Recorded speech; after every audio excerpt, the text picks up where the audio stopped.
Welcome home bakers to another episode of my YouTube channel, Basic Homebaking by Myrna. I hope by now you have liked and subscribed, so I'll be more inspired to give you a new yummy recipe every time. Today, I'm going to teach you how to make my favorite kakanin, the SUMAN MALAGKIT SA GATA, with salted coconut caramel sauce a la authentic Batangas suman. This suman is made of glutinous rice, salt, sugar, and coconut milk wrapped and steamed in banana leaves, drizzled with thick and creamy salted coconut caramel sauce. And if you have sweet, ripe slices of mangoes on the side, then it is already a perfect snack or dessert. Okay, let's start. The ingredients are 4 cups of glutinous rice, 1/4 cup of white sugar. You can increase your amount of sugar depending on the sweetness that you like. But since we're using salted coconut caramel sauce, then I just used 1/4. 2 cups of coconut milk. 1 pack of this is equivalent to 1 coconut. 1 teaspoon of salt. And for the salted coconut caramel sauce, we have 1 pack of coconut milk, big pack. This is equivalent to 2 cups. 1 cup of brown sugar, and 1/2 teaspoon of salt. We're going to use these banana leaves. You have to cut this into uniform sizes, so you will have uniform sizes of suman. Before using it, you have to pass this quickly over flame to soften, so we can roll our suman easily. Okay, let's start. We're going to start mixing. To start, you have to wash the rice and then soak this in water for at least 30 minutes.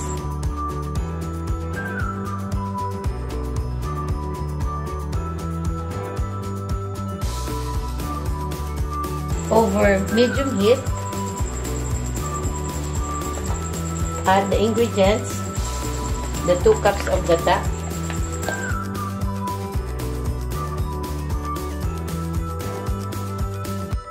salt, and the sugar.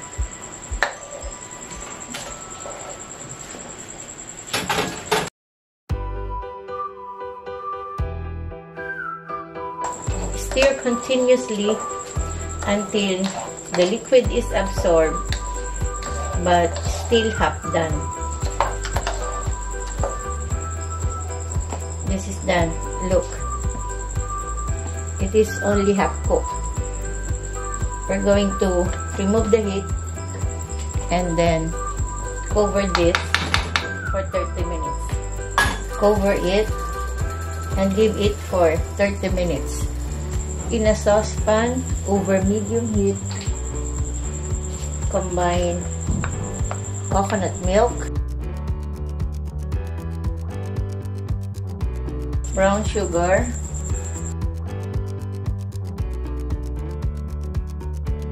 and salt. Then stir continuously until the mixture is thick and creamy.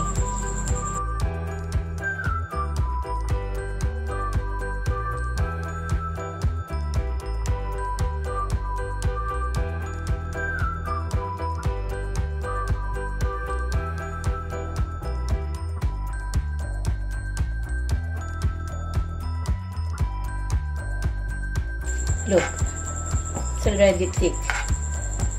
This is almost ready.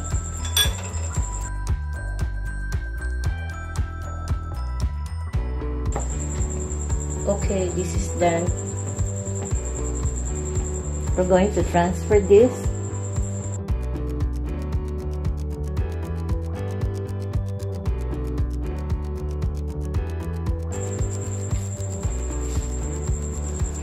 this is our rice mixture. Look, it's still half cooked. And I let it stand for an hour already to let it cool. There, look at that. And then we're going to put 2 to 3 tablespoons of this rice mixture.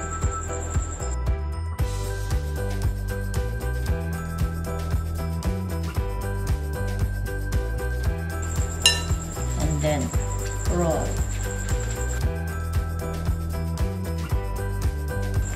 around the rice. There, look.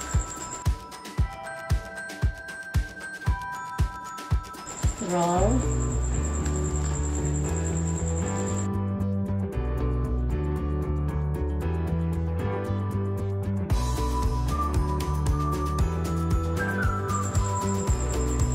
There. Fold both ends to seal. There.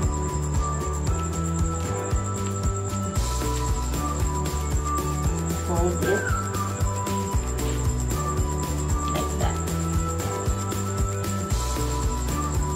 Make another one.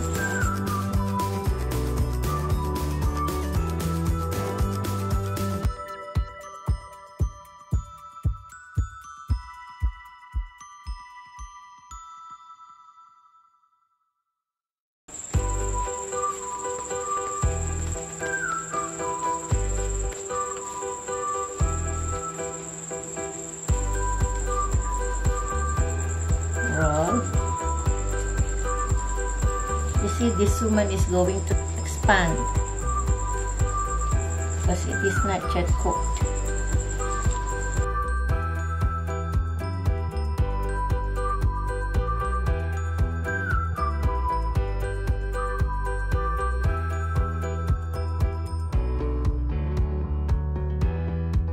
Then we're going to tie these two together with this banana leaf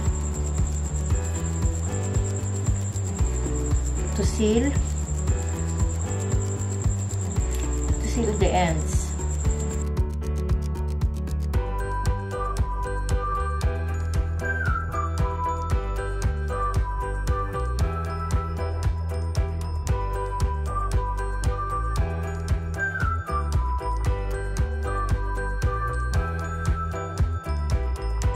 And then we're going to put this in our pan. And then we steam this.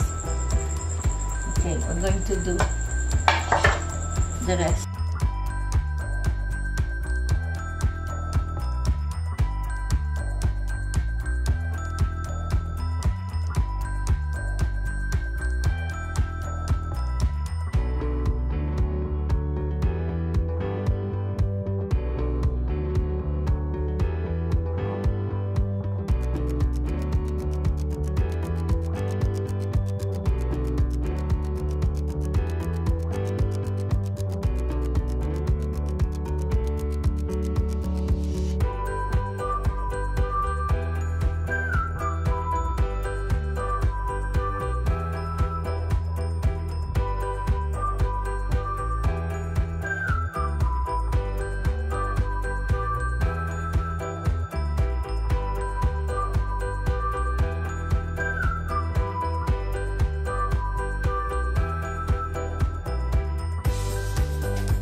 Then we're going to fill this with enough water to cover.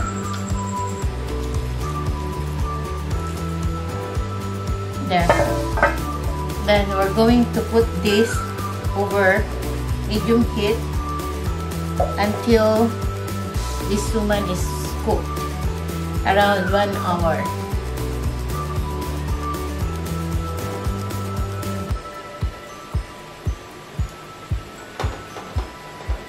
And then cover. There. Cook until all the water has evaporated or until the suman is done or is cooked, around 1 hour.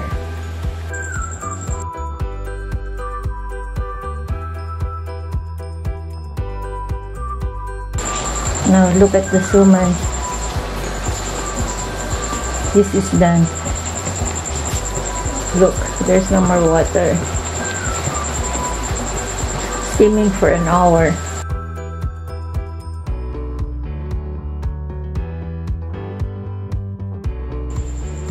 My suman malagkit sa gata is now cooked, steamed for 1 hour. Now we're going to transfer this into the serving tray and then let this cool for at least 2 hours before we try and serve.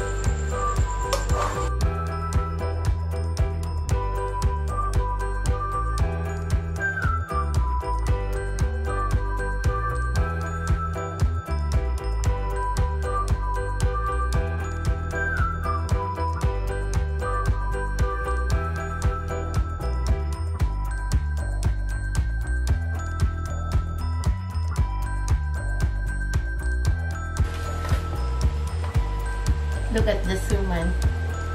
Suman malagkit sa gata with salted coconut caramel sauce ala authentic Batangas suman. Look. This is so yummy, promise. Let's open this suman to see what's inside. See? Look.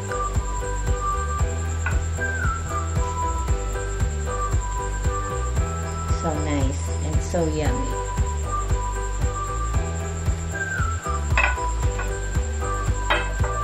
Drizzle with thick and creamy salted coconut caramel sauce.